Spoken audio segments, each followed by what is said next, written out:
Hello दोस्तों, MS world में आपका स्वागत है, जहां आपको मिलता है प्रतियोगी परीक्षाओं से संबंधित महत्वपूर्ण जानकारियां। और आज के इस वीडियो में हम लोग बात करने वाले हैं छत्तीसगढ़ शिक्षक पात्रता परीक्षा CG टेट 2019 के प्रश्न पत्र में से पहले भाग बाल विकास एवं शिक्षा शास्त्र के प्रश्नों को। दोस्तों, यह वीडियो आप लोगों के लिए बहुत ही ज़्यादा महत्वपूर्ण होने वाला है, क्योंकि इस वीडियो में हम लोग 30 प्रश्नों के साथ साथ संबंधित महत्वपूर्ण तथ्यों को भी जानेंगे, जो कि एग्जाम में आपके लिए हेल्पफुल होगा। दोस्तों, पहला प्रश्न है, अकादमिक उत्कृष्टता की मांग के इस दौर में विद्यालयों में खेल कूद का समावेश है। 4 ऑप्शन दिए हुए हैं। समय की बर्बादी, अकादमिक कार्यों से बहुत सा समय ले लेना, फुर्सत अथवा विश्राम यानी कि तनाव मुक्ति के लिए समय देना, व्यक्ति विशेष के समन्वित विकास हेतु आवश्यक है। दोस्तों, इसका सही उत्तर ऑप्शन नंबर डी होगा, व्यक्ति विशेष के समन्वित विकास हेतु आवश्यक। दोस्तों, अगला प्रश्न है, एक 12 वर्षीय बालक के सामाजिक विकास के लिए सर्वोत्तम स्थान है आस पड़ोस, परिवार, खेल का मैदान या विद्यालय। इसका सही उत्तर ऑप्शन नंबर सी होगा, खेल का मैदान। दोस्तों, इस प्रश्न से संबंधित महत्वपूर्ण तथ्यों को जान लेते हैं। एक 12 वर्षीय बालक बाल्यावस्था की किस श्रेणी में आता है? दोस्तों, बाल्यावस्था को 2 श्रेणी में बांटा गया है।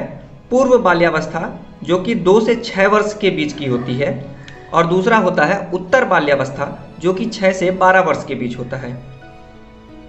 यदि यहाँ पर पूर्व बाल्यावस्था की बात होती फ्रेंड्स, यानी कि 2 से 6 वर्ष के बीच बालक की उम्र होती और यही प्रश्न होता, तो इसका सही उत्तर विद्यालय हो जाता। चूंकि यहाँ पर 6 से 12 वर्ष यानी कि उत्तर बाल्यावस्था से प्रश्न है, इसका सही उत्तर खेल का मैदान होगा। जबकि 2 वर्ष से कम के बालक यानी कि शैशवावस्था जिसे कहते हैं, इसके लिए सामाजिक विकास के लिए सर्वोत्तम स्थान परिवार होगा। दोस्तों, अगला प्रश्न है, बाल्यावस्था में व्यक्तित्व होता है अंतर्मुखी, बहिर्मुखी, उभयमुखी या उपरोक्त सभी। इसका सही उत्तर ऑप्शन नंबर बी होगा, बहिर्मुखी। दोस्तों, युंग के अनुसार व्यक्तित्व को 2 श्रेणी में बांटा गया है, अंतर्मुखी और बहिर्मुखी। अंतर्मुखी वह व्यक्तित्व होता है जिसमें व्यक्ति थोड़ा संकोची, एकांत प्रिय और असामाजिक टाइप के होते हैं, जबकि बहिर्मुखी में वे बहुत कुशल, चिंता मुक्त, आशावादी, आक्रामक और सामाजिक व्यक्तित्व के होते हैं। जबकि अंतर्मुखी और बहिर्मुखी इन दोनों का समावेश जिसमें पाया जाता है, उसे ही उभयमुखी कहा जाता है। तो फ्रेंड्स, बाल्यावस्था में जो व्यक्तित्व होता है वो बहिर्मुखी प्रकार का होता है, इसलिए इस प्रश्न का सही उत्तर ऑप्शन नंबर बी होगा। दोस्तों, अगला प्रश्न है, एक विद्यार्थी जो अर्धवार्षिक परीक्षा में अनुत्तीर्ण हो गया है, आप उसकी मदद कैसे करेंगे? कृपांक प्रदान करके, पुनः परीक्षा का आयोजन करके, कठिन अवधारणाओं का पुनः अध्यापन करके, पालकों की व्यक्तिगत अध्यापन की व्यवस्था करने को कहकर। दोस्तों, इसका सही उत्तर ऑप्शन नंबर सी हो जाएगा, कठिन अवधारणाओं का पुनः अध्यापन करके। दोस्तों, अगला प्रश्न है, एक शिक्षक अपने छात्रों को सीखने के लिए कैसे अभिप्रेरित करेगा?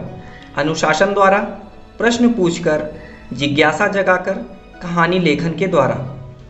इसका सही उत्तर ऑप्शन नंबर सी होगा, जिज्ञासा जगाकर। दोस्तों, यदि किसी भी छात्र को सीखने के लिए आप मोटिवेट करना है, तो सबसे बेहतर उपाय यही है कि आप उसके अंदर जिज्ञासा उत्पन्न कीजिए। यदि वो जिज्ञासु होगा तो अपने आप ही सीखने के लिए अभिप्रेरित होगा। दोस्तों, अगला प्रश्न है, एक शिक्षक अपने विद्यार्थियों में अच्छी आदतें डालने में कैसे सहायक हो सकता है? पाठ्य सहगामी क्रियाओं के आयोजन द्वारा, एक आदर्श के रूप में, पुरस्कार तथा दंड के प्रयोग द्वारा, उपरोक्त सभी। दोस्तों, इसका सही उत्तर ऑप्शन नंबर डी होगा। यदि आपको किसी विद्यार्थी में अच्छी आदतें डालनी हैं, तो इन सभी बातों का समावेश होना चाहिए, यानी कि पाठ्य सहगामी क्रियाएं, इनका आयोजन भी होना चाहिए, एक आदर्श बनना चाहिए आपको अपने विद्यार्थियों के लिए, और पुरस्कार और दंड का प्रयोग भी करना चाहिए। अगला प्रश्न है, NCF 2005 के अनुसार शिक्षक की भूमिका होनी चाहिए अनुज्ञात्मक, प्रामाणिक, सरल या उपरोक्त में से कोई नहीं। इसका सही उत्तर ऑप्शन नंबर सी होगा, सरल। दोस्तों एनसीएफ, जिसका मतलब होता है नेशनल करिकुलम फ्रेमवर्क, यानी कि राष्ट्रीय पाठ्यक्रम की रूपरेखा, इसके अनुसार शिक्षक की भूमिका तय की गई है फ्रेंड्स, और जिसमें शिक्षक को सरल होना बताया गया है। अगला प्रश्न है, पियाजे के अनुसार बच्चा कब मूर्त चीजों के लिए ज्यादा तार्किक लेकिन अमूर्त विचारों का अभाव की अवस्था में पाया जाता है? पूर्व संक्रियात्मक अवस्था, संवेदी पेशीय अवस्था, मूर्त संक्रियात्मक अवस्था, औपचारिक संक्रियात्मक अवस्था। इसका सही उत्तर ऑप्शन नंबर सी होगा, मूर्त संक्रियात्मक अवस्था। दोस्तों पियाजे ने विकास के अध्ययन को 4 अवस्थाओं में बांटा है: पूर्व संक्रियात्मक अवस्था, संवेदी पेशीय अवस्था, मूर्त संक्रियात्मक अवस्था, औपचारिक संक्रियात्मक अवस्था। ऑप्शन नंबर बी यानी कि संवेदी पेशीय अवस्था, इसमें 0 से 2 वर्ष की आयु के बच्चों को शामिल किया जाता है, जबकि ए पूर्व संक्रियात्मक अवस्था, इसमें 2 से 7 वर्ष के बच्चों को सम्मिलित किया जाता है। सी मूर्त संक्रियात्मक अवस्था, इसमें 7 से 12 वर्ष के बच्चों को सम्मिलित किया जाता है, जबकि औपचारिक संक्रियात्मक अवस्था में 12 से 15 वर्ष के बच्चों को सम्मिलित किया जाता है और उनके विचारों का अध्ययन किया जाता है। दोस्तों इसमें ऑप्शन नंबर सी मूर्त संक्रियात्मक अवस्था, जो कि 7 से 12 वर्ष के बच्चों से संबंधित है, इस प्रश्न का सही उत्तर होगा जब बच्चा मूर्त चीजों के लिए ज्यादा तार्किक और अमूर्त विचारों के अभाव की अवस्था में पाया जाता है। दोस्तों अगला प्रश्न है, बालक में मानसिक बंधन की वजह यह हो सकता है: गर्भाधान के समय क्रियाशील कारण, माता के गर्भ में क्रियाशील कारण, जन्म के बाद किसी दुर्घटना के फलस्वरूप, या उपरोक्त सभी। दोस्तों इसका सही उत्तर ऑप्शन नंबर डी होगा, उपरोक्त सभी। एक बालक मानसिक मंदन की स्थिति में तीनों ही कारणों से आ सकता है। अगला प्रश्न है, समस्यात्मक बालक से संबंधित कौन सा गुण सही नहीं है? चोरी करना, क्रोध प्रकट करना, सामाजिक रूप से समायोजित, या झूठ बोलना। दोस्तों समस्यात्मक बालक वे होते हैं जो परिवार, कक्षा या विद्यालय किसी भी जगह पे समस्या उत्पन्न करते रहते हैं, ठीक है। और जो बालक समस्या उत्पन्न करेगा उनमें क्या शामिल होगा? चोरी करना शामिल होगा, क्रोध प्रकट करना शामिल होगा, झूठ बोलना भी शामिल होगा। जबकि ऑप्शन नंबर सी सामाजिक रूप से समायोजित वो नहीं हो सकता है फ्रेंड्स, ये समस्यात्मक बालक की पहचान नहीं होती है, इसलिए यहाँ पे सही गुण नहीं है पूछा है, इसलिए सही उत्तर ऑप्शन नंबर सी होगा, सामाजिक रूप से समायोजित। दोस्तों अगला प्रश्न है, अधिगम अक्षमता किन कारणों से होता है? वंशानुगत कारणों से, शारीरिक कारणों से, वातावरण संबंधी कारणों से, या उपरोक्त सभी। दोस्तों इसका सही उत्तर ऑप्शन नंबर डी होगा, उपरोक्त सभी। अधिगम अक्षमता यानी कि लर्निंग डिसेबिलिटी, फ्रेंड्स सीखने में कमजोरी कह सकते हैं इसे हम। यदि कोई बालक किसी चीज को सीखने में कमजोर है, इसके सभी कारण हो सकते हैं, या तो वह कारण वंशानुगत हो सकता है, या उसे शारीरिक परेशानी हो सकती है, या फिर आसपास के वातावरण से संबंधित कोई कारण हो सकते हैं जिसकी वजह से वो सीखने में कमजोर हो सकता है।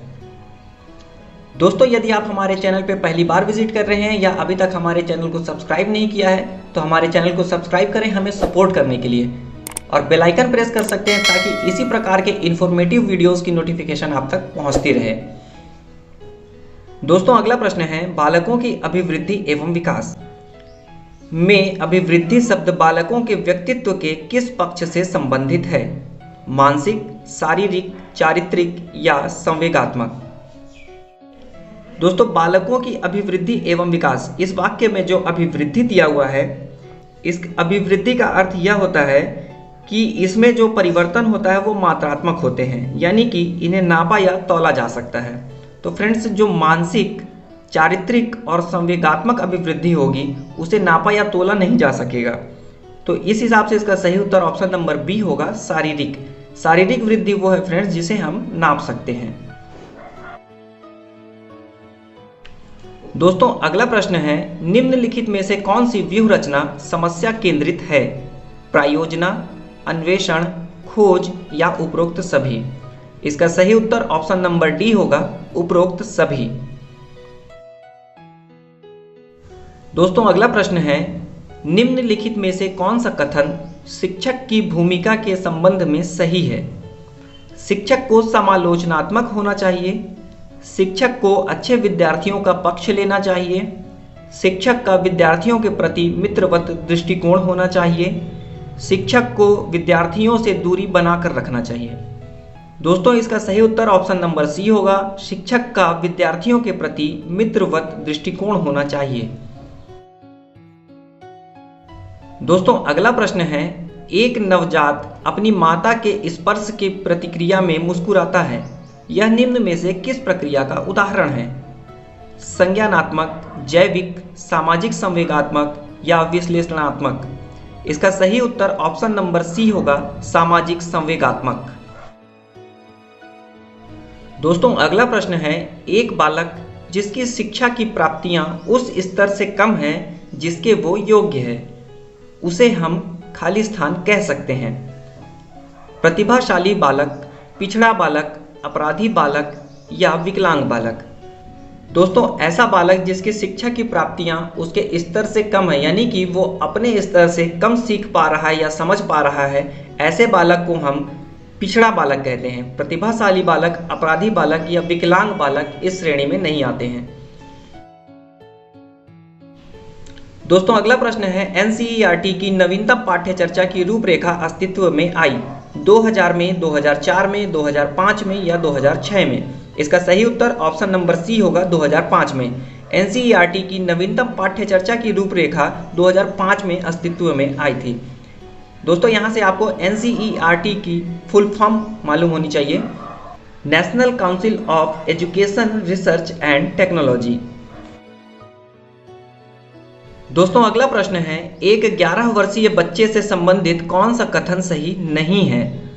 समूह में खेलने के लिए अग्रसर रहता है, उसमें नेतृत्व के गुणों का विकास हो सकता है, अजनबियों के विरुद्ध चिड़चिड़ापन प्रकट करता है, उसके व्यवहार पर समूह का प्रभाव होता है। दोस्तों इसमें से हमें उन कथन को चुनना था जो कि सही नहीं है एक 11 वर्षीय बच्चे के संबंध में।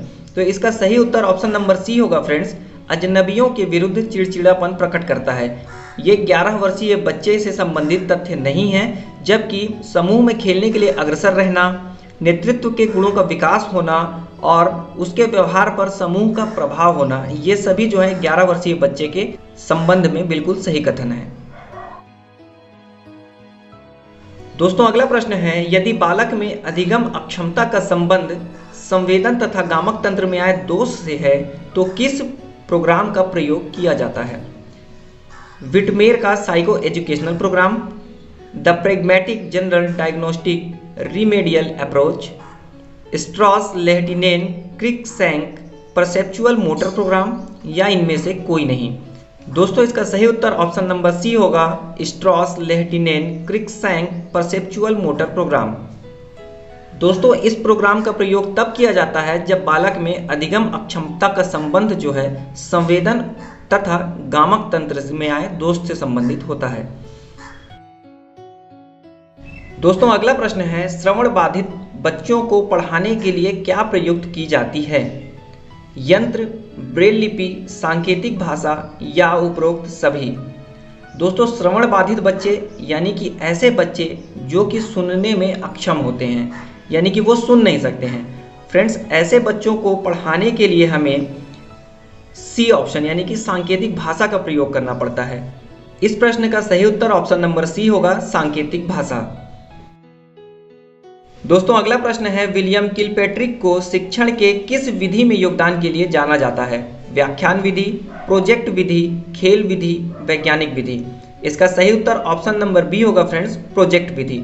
दोस्तों विलियम किलपैट्रिक को शिक्षण के प्रोजेक्ट विधि के महत्वपूर्ण योगदान के लिए जाना जाता है। अगला प्रश्न है, किशोरावस्था को सर्वोत्तम प्रकार से परिभाषित करने वाला एक शब्द है परिवर्तन। यह परिवर्तन शारीरिक, सामाजिक एवं मनोवैज्ञानिक है। यह कथन किसका है? बिगी एवं हंट का, किलपैट्रिक का, जरसील्ड का, हरलॉक का? दोस्तों इसका सही उत्तर ऑप्शन नंबर ए होगा, बिगी एवं हंट का। उपरोक्त जो कथन दिए हुए हैं फ्रेंड्स, उस कथन को बिगी एवं हंट ने कहा था। दोस्तों अगला प्रश्न है, बच्चों के खाली स्थान को उनके व्यवहार के चिन्हों जैसे तनाव, बेचैनी और हकलाने से जाना जा सकता है। बुद्धि, सृजनात्मकता, संवेगों, परिपक्वता। दोस्तों इसका सही उत्तर ऑप्शन नंबर सी होगा, संवेगों यानी कि इमोशन से। बच्चों के इमोशन से उनके व्यवहार के चिन्हों यानी कि तनाव, बेचैनी और हकलाने को जाना जा सकता है।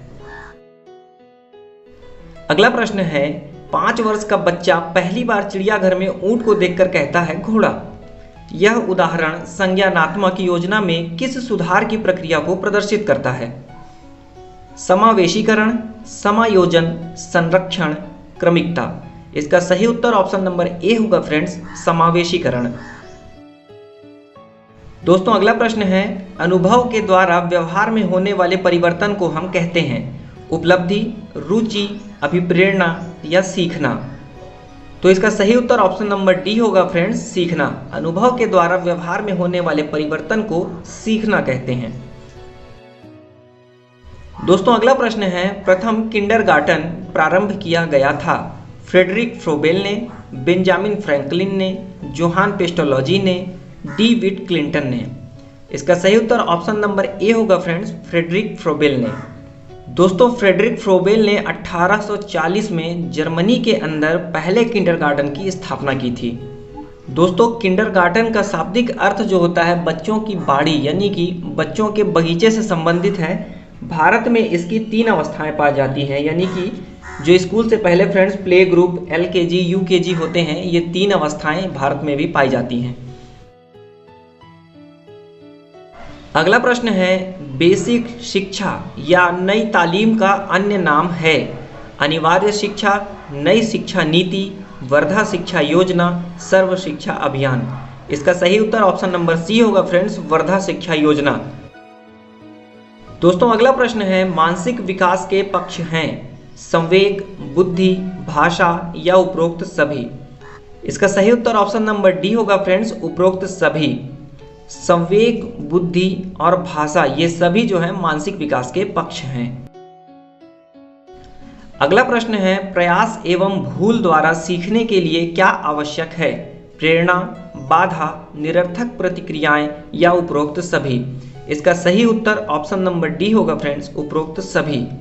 प्रयास एवं भूल द्वारा सीखने के लिए प्रेरणा, बाधा, निरर्थक प्रतिक्रियाएं सभी आवश्यक हैं। दोस्तों इस प्रश्न पत्र का अंतिम प्रश्न, एक बालक जिसकी बुद्धि लब्धि 85 है उसे वर्गीकृत किया जाएगा? सामान्य बुद्धि, श्रेष्ठ बुद्धि, मंद बुद्धि या सामान्य से अधिक बुद्धि। दोस्तों इसका सही उत्तर ऑप्शन नंबर सी होगा, मंद बुद्धि। ऐसा बालक जिसकी बुद्धि लब्धि यानी कि IQ 85 से कम होगा फ्रेंड्स, वे मंद बुद्धि के अंतर्गत आएगा। दोस्तों IQ लेवल जो है वो 0 से 140 या इससे अधिक में मापा जाता है, जिसकी अलग अलग अवस्थाएं होती हैं। दोस्तों आपको बुद्धि लब्धि से संबंधित सारी अवस्थाओं को जानना जरूरी है। आने वाले प्रश्न पत्र में या आने वाले किसी परीक्षा में हो सकता है बुद्धि लब्धि से संबंधित किसी अन्य अवस्था से संबंधित प्रश्न देखने को मिल जाएं। दोस्तों इस वीडियो में बस इतना ही। ये वीडियो आपको कैसा लगा, हमारा प्रयास आपको कैसा लगा, अपनी प्रतिक्रिया और सुझाव हमें कमेंट बॉक्स में जरूर बताएं। वीडियो अच्छी लगी हो तो वीडियो को लाइक करके ज़्यादा से ज़्यादा अपने फ्रेंड सर्कल और सोशल मीडिया ग्रुप में शेयर करें ताकि औरों को भी इससे लाभ मिल सके। वीडियो को अंत तक देखने के लिए आपका बहुत बहुत धन्यवाद। Thanks for watching and be connected.